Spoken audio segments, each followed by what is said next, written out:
Good morning students.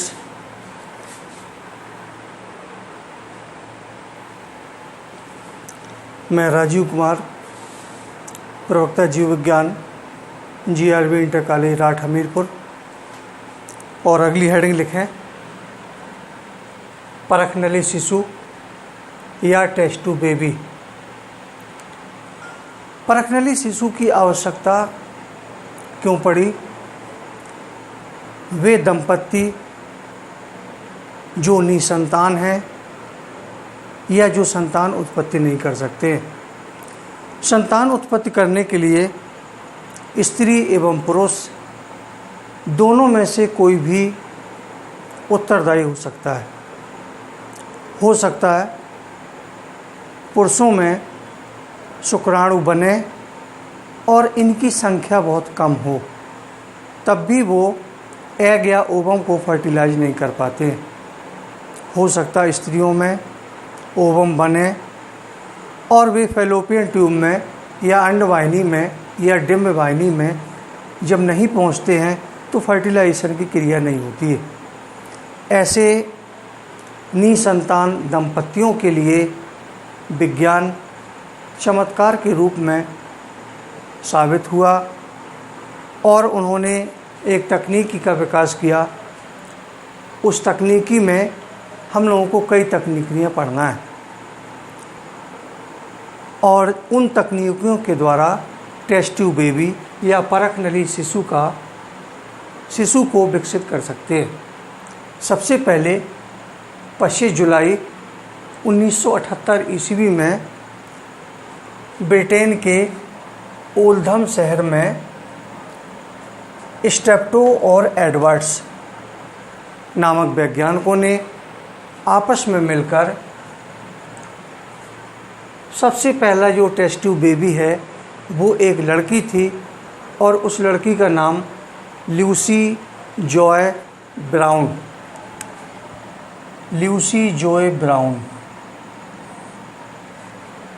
ये लड़की धीरे धीरे बड़ी हुई और 2004 में लूसी का विवाह हुआ, जिन्होंने एक स्वस्थ बेटे को जन्म दिया। तो परखनली शिशु विकसित करने के लिए कई तकनीकियाँ अपनाई गईं। उन तकनीकियों को कहते हैं ART। ART means assist reproductive technique. और इन तकनीकियों में सबसे पहली तकनीकी है जिसको बोलते हैं IUI। और यदि IUI को देखें, जिसका पूरा नाम है इंट्रा यूटेराइन इंसेमिनेशन या कृत्रिम वीर्य सेचन टेक्निक या IUI टेक्निक का प्रयोग उस समय किया जाता है जब पति के वीर्य में शुक्राणुओं की संख्या कम होती है। तो ऐसे केस में किसी दूसरे पुरुष के सीमेन या वीर्य को लेकर, जिनमें की शुक्राणुओं की संख्या पर्याप्त होती है, उन शुक्राणुओं को कैथेटर ट्यूब जो कि एक कांच की नली होती है, कैथेटर ट्यूब द्वारा स्त्री के गर्भाशय में या वेजाइना के थ्रू गर्भाशय में आरोपित कर दिया जाता है। आरोपित करने के पश्चात फर्टिलाइजेशन की क्रिया होती है और फर्टिलाइजेशन के पश्चात बनता है जाइगोट या युग्मनज। और जाइगोट बनने के पश्चात क्लीवेज या विदलन होता है। धीरे धीरे गर्भावस्था पूरी होने के पश्चात जिस शिशु का जन्म होता है उसे टेस्ट ट्यूब बेबी या परखनली शिशु कहते हैं। तो ये पहली टेक्निक हुई IUI। अगली टेक्निक है IVF जो कि सबसे इम्पोर्टेंट है,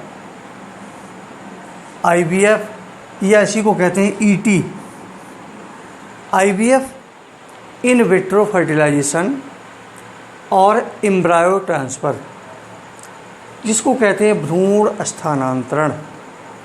और IVF जो टेक्निक होती है, इस टेक्निक में किसी भी स्त्री के मासिक धर्म समाप्त होने के पश्चात कई ओवम को निकाला जाता है, कई अंडाणुओं को निकाला जाता है, और उन अंडाणुओं को निकालने के पश्चात HCG हार्मोन का प्रयोग करते हैं। HCG human chorionic gonadotropic hormone. उन अंडाणुओं को एक पेट्री डिश में निकालते हैं। पेट्री डिश कांच की बनी हुई एक कटोरी या प्याली होती है, उसमें अंडाणुओं को निकालकर तरल माध्यम में रखा जाता है। और तरल माध्यम में रखने से पहले जो अंडक कोशिकाएं होती हैं, उन अंडक कोशिकाओं को शरीर के ताप के बराबर टेम्परेचर पर रखा जाता है। जैसे ह्यूमन जो टेम्परेचर होता है नॉर्मल 37 डिग्री सेंटीग्रेड, इस तापमान पर उन अंडक कोशिकाओं को ऊष्मायित करते हैं। ऊष्मायित करने के पश्चात अब पुरुषों के सीमेन को या वीर को पतला करके उसको अपकेंद्रण किया जाता है। इसको एक शब्द है सेंट्रीफ्यूगेशन। सेंट्रीफ्यूगेशन मीन्स होता है उसको तेज़ी से घुमाना। जब उसको घुमाते हैं तो उसका जो पतला और गाढ़ा भाग दोनों अलग हो जाते हैं, और अलग होने के पश्चात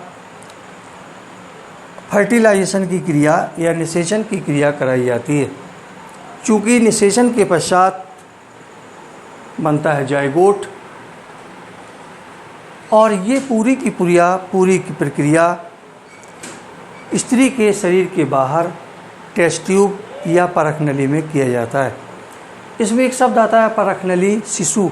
चूँकि जो निषेचन होता है वो स्त्री के शरीर के बाहर होता है, एक टेस्ट ट्यूब में, एक परखनली में, इसलिए इसे टेस्ट ट्यूब बेबी कहा जाता है। तो फर्टिलाइजेशन के पश्चात उस जाइगोट को निकालकर पेट्री डिश में रखते हैं, और उसी पेट्री डिश में वृद्धि के तत्व ग्रोथ एलिमेंट्स मिला दिए जाते हैं, जिससे उसमें तेज़ी से वृद्धि होती है, और वृद्धि के पश्चात जाइगोट का विभाजन होता है। जाइगोट पहले 2 भागों में बटेगा, फिर 4 भागों में, 8 भागों में बंटने के पश्चात जो 8 कोष की अवस्था होती है उसे कहा जाता है ब्लास्टोमियर्स या कोरखंड। ब्लास्टोमियर्स बनने के पश्चात वो एक भ्रूण में परिवर्तित हो जाता है। अब इस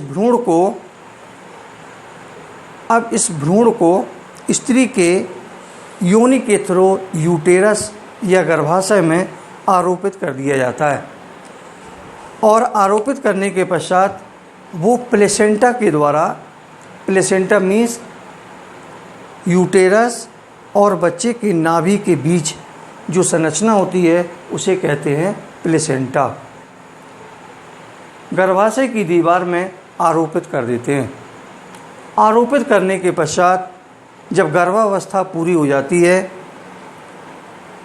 अर्थात 270 से 280 दिन बाद जिस शिशु का जन्म होता है उसे कहा जाता है परखनली शिशु, और उस तकनीक को कहा जाता है IVF या इन विट्रो फर्टिलाइजेशन। और ये तकनीकी सबसे इम्पोर्टेंट है, क्योंकि देखा जाए यदि टेस्ट ट्यूब बेबी में या परखनली शिशु में अक्सर ट्विंस, 2 बच्चे, दोनों बच्चियाँ, एक बच्चा, एक बच्ची जन्म लेते हैं। उसका कारण होता है कि एक से अधिक ओवम लिए जाते हैं, इसलिए टेस्ट ट्यूब बेबी में एक से अधिक संतानें उत्पन्न होती हैं। और अगली जो हेडिंग है वो है गिफ्ट, GIFT, गिफ्ट। अगली हेडिंग लिख दें, जिसका पूरा नाम है गैमीट इंट्रा फैलोपियन ट्रांसफ़र। अगली हेडिंग डाल के छोड़ दें, कल हम लोग इसको देखेंगे। Thank you.